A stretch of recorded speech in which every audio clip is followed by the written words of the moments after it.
Bisa saya kasih tahu nih, Perpres tentang LRT, Perpres 55 tahun 2018. Target dari Pak Jokowi ada sekitar 13-an rute LRT. Yang dikerjakan yang mana? Yang di dapil saya aja tuh, di Kelapa Gading Velodrome aja. Cuman bolak-balik Kelapa Gading Velodrome. Nah itu kan cuman keren di kata-kata. Nggak ada eksekusi nyatanya, itu jauh. Kecepatan tata katanya nggak berbanding lurus.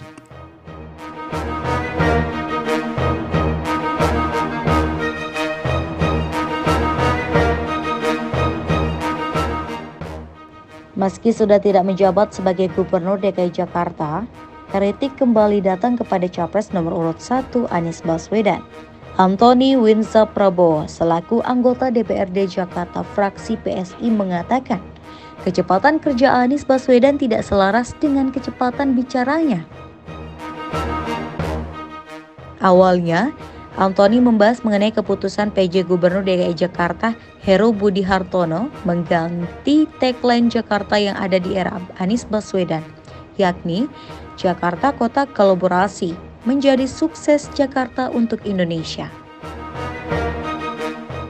Ia merasa hal yang dilakukan Heru sah-sah saja dan tidak ada larangannya dalam undang-undang. Sebagai anggota DPRD DKI Jakarta, ia merasa punya hak untuk menyampaikan aspirasinya terkait kinerja Anies Baswedan. Yang pertama, kalau yang lalu, ini penafsiran saya sebagai anggota DPRD bekerja sama Pak Anies, saya punya hak untuk menilai. Kecepatan beliau dalam mengeluarkan kata-kata itu tidak berbanding lurus dengan kecepatan beliau dalam mengeksekusi tata kota. Jauh. Ia pun memberikan contoh pekerjaan yang tidak selesai, salah satunya terkait Perpres tentang LRT, Perpres 55 tahun 2018. Bisa saya kasih tahu nih, Perpres tentang LRT, Perpres 55 tahun 2018. Target dari Pak Jokowi ada sekitar 13-an rute LRT. Yang dikerjakan yang mana? Yang di dapil saya aja tuh, di Kelapa Gading Velodrome aja. Cuman bolak-balik Kelapa Gading Velodrome. Nah itu kan cuman keren di kata-kata. Nggak ada eksekusi nyatanya, itu jauh. Kecepatan tata katanya nggak berbanding lurus. Kemudian ia memberi contoh lagi soal kerja Anies dalam rencana pembangunan jangka menengah daerah atau RPJMD. Lalu, ia mengatakan soal air bersih. Di RPJMD, Anies menargetkan 79,6% warga DKI terkoneksi air bersih. Setelah dicek ke Dirut PDAM, ternyata hanya terdapat 6% kenaikannya. Sampai Anies selesai menjabat sebagai Gubernur DKI Jakarta. Apalagi, kita ngelihat RPJMD beliau. RPJMD apa sih? Mungkin ada yang belum tahu, RPJMD ya target kinerja beliau 5 tahunan gitu. Jangka menengah. Bisa dilihat air bersih, kalau saya ubek-ubek air bersih nih.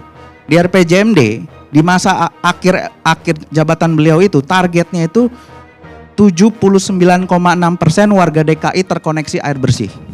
Dari start awalnya itu cuma 60%. Ujungnya, kalau selesai masa jabatan 79%. Tapi sekarang realitasnya, saya baru tanya sama Dirut PDAM, Direksi PDAM. Berapa sih sekarang realisasinya dari target 79%? Awalnya di 60, baru 66.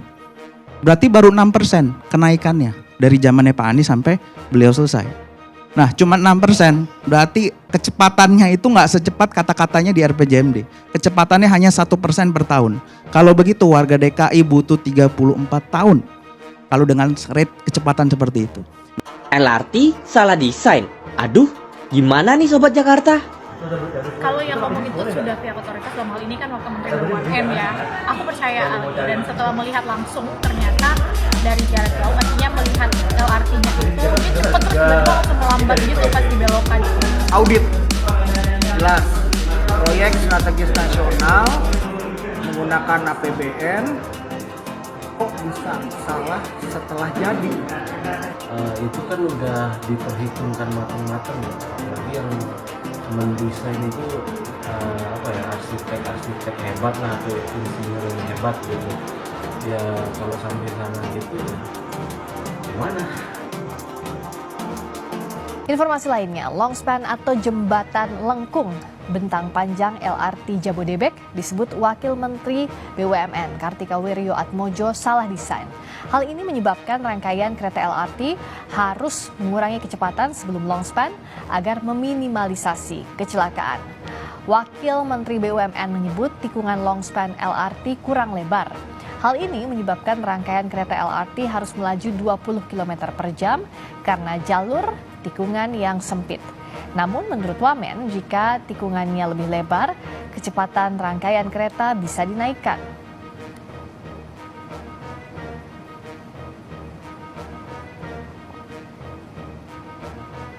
Dalam pernyataan tertulis yang kami kutip dari kompas.com, Wakil Menteri BUMN Kartika Wirjoatmojo menyebut kalau lihat long span dari Gatot Subroto ke Kuningan kan ada jembatan besar. Itu sebenarnya salah desain. Karena dulu Adi sudah bangun jembatannya tapi dia nggak mengetes sudut kemiringan keretanya.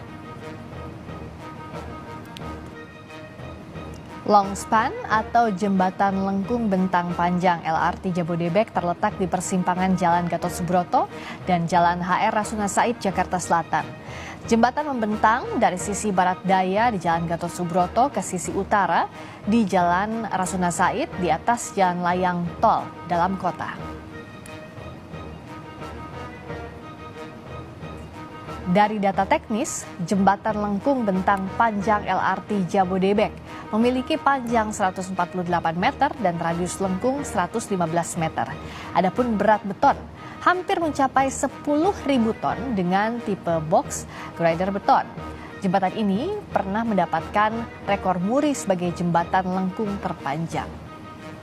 LRT direncanakan dibangun dengan anggaran 29,9 triliun rupiah, tetapi karena keterlambatan proses pembangunan menyebabkan anggaran membengkak menjadi 32,5 triliun rupiah. Anies lupa akan ucapan sendiri. Transportasi publik masyarakat Jakarta yang paling banyak dipakai. Kalau transportasi mungkin paling banyak motor ya, bukan kaki ya. Alat transportasi apa yang dimiliki oleh setiap orang? Dan jawabannya yang paling sering saya terima adalah sepeda motor. Dan saya jawab bukan sepeda motor, bukan sepeda. Alat transportasi yang dimiliki oleh hampir semua orang adalah kaki. Tadi di tengah-tengah kejenakaan kita melihat ada video-video pendek Pak Anies seperti itu. Bisa dijelaskan ini strategi komunikasi atau terjadi secara alamiah? Ya, itu biasanya spontanitas. Spontanitas. Dan itu cukup menghibur tentunya ya, walaupun juga mengundang orang-orang yang Ya, paling tidak berpandangan lain.